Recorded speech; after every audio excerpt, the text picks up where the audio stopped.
chosen pronunciation of Hebrew refers to the pronunciation of Hebrew that was chosen by the people who revived the Hebrew language. This is essentially what they wanted modern Hebrew to sound like. This is the pronunciation that they wanted modern Hebrew to have. For example, they wanted the sixth letter of the alphabet. In modern Hebrew, they call it Vav.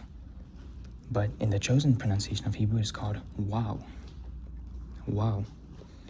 They also wanted there to be a difference between the last letter of the alphabet, Tau, when it has a dot and when it doesn't have a dot in it. When Tau has a dot, it's pronounced as T, like ta, like in the English word top. When it doesn't have a dot, it's pronounced as TH in the English word thin, so like th. And there are other differences, but just to give you an overview of what the chosen pronunciation of Hebrew is, this is what the people who revived the Hebrew language wanted modern Hebrew to sound like. And the image I have provided on the screen is from the Academy of the Hebrew Language, and this is the decision that they came to. And this pronunciation of Hebrew is largely based on the Sephardic pronunciation of Hebrew. And we can see the Sephardic Hebrew's influence on modern Hebrew. For example, why do you say ata? Ata means you. Why do you say ata instead of ato? In Ashkenazi Hebrew, it is ato. But that vowel, the kamatz vowel, in Sephardic Hebrew is ah. And because modern Hebrew is essentially a mix, let's put it like that. It's a mix of Sephardic Hebrew and Ashkenazi Hebrew.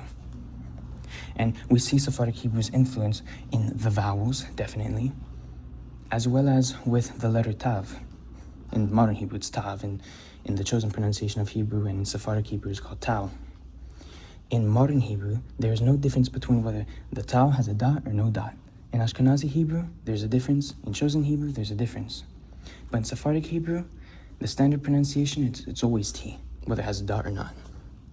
And that carries into modern Hebrew. So we can see Sephardic Hebrew's influence on modern Hebrew and Ashkenazi Hebrew's influence on modern Hebrew. For example, the ayin is a silent letter. They just say ayin instead of ayin. The eighth letter of the alphabet is called chet instead of heth. In Sephardic Hebrew, it's het, and it's a lot softer than the ch sound.